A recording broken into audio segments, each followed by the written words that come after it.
So people ask me, Harsha, what is this thing that you're saying you want to amend in the IMF agreement? Okay, two things. One is, everyone is talking about being sort of more equitable, less painful, amenable to the population, while sort of accepting the need for reform. So that's one, right? Everybody's talking about that. But we are talking about something completely different.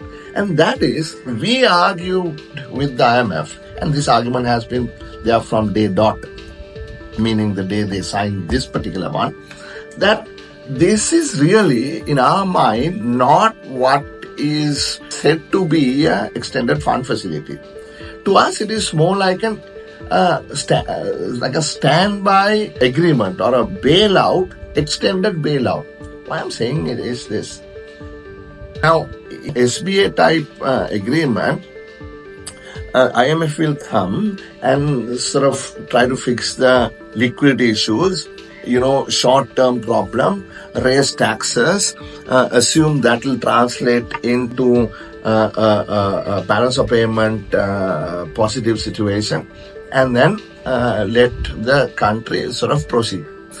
In a EFF or extended fund facility, there is going to have to be a lot more structural type reforms in order to get the country back in a sort of a growth trajectory, not just sort of anemic 3.1% growth that they're expecting at the end of the program, but 7-8% growth at the very least.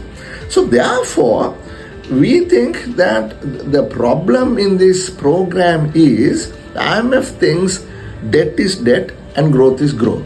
That there is a twin deficit, that once the taxes are fixed, then the balance of payment problem will also be fixed. And we disagree. Because we have two types of debt. One is external debt, one is local debt. External debt is in dollars, local debt is in rupees. Now, our problem is really with external debt. We couldn't pay the dollar-denominated debt. We told the bondholders, we told the bilaterals, look, guys, we are unable to pay. So we defaulted, and now that is where we are. Now, in the case of growth, right, to us, growth is not growth. Growth can be dichotomized into two types of growth. One is tradable growth, which means exports and competitive import substitutes. That means not what the colleagues in opposition but not with us in ideology are talking about import substitution.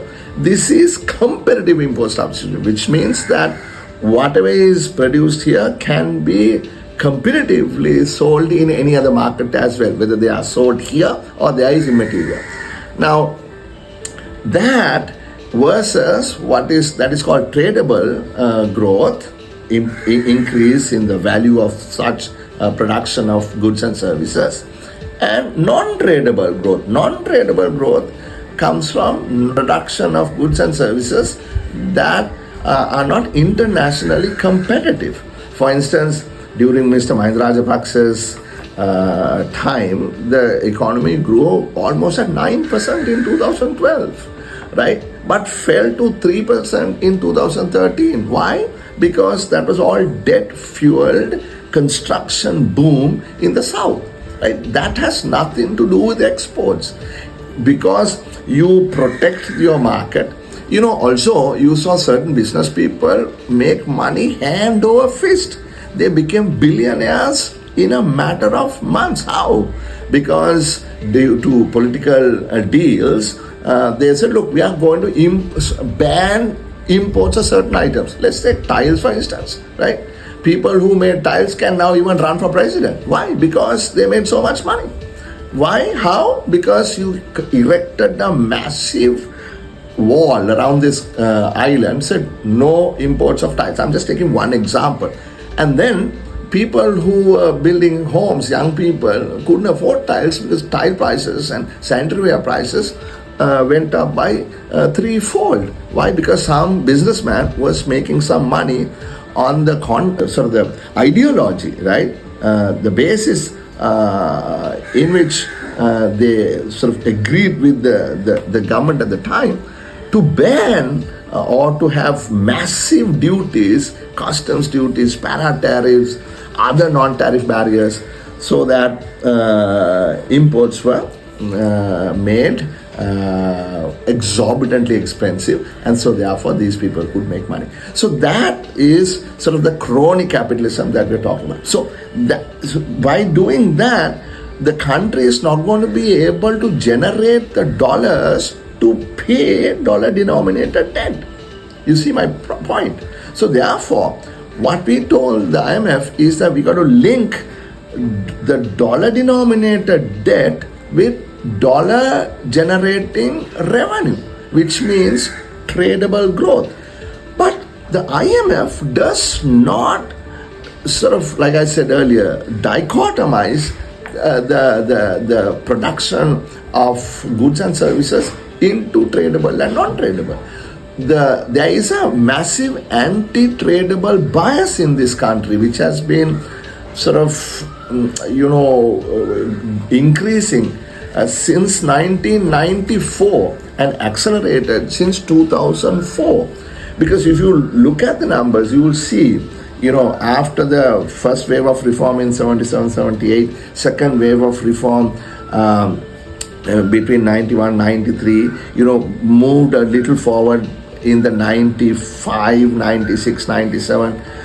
Thereafter, you will see export growth numbers, exports to GDP numbers, merchandise export to GDP numbers, tradable component of the economy, those numbers, they're all beginning to fall. Whereas the countries who are competing with us, all those numbers are going up in, like rocket. So unless we change the structure of our economy, remove the anti-tradable bias in the system, actually that is more to do with ideology than anything else, we are not going to be sustainably coming out of this debt crisis and towards inclusive and shared prosperity in this country.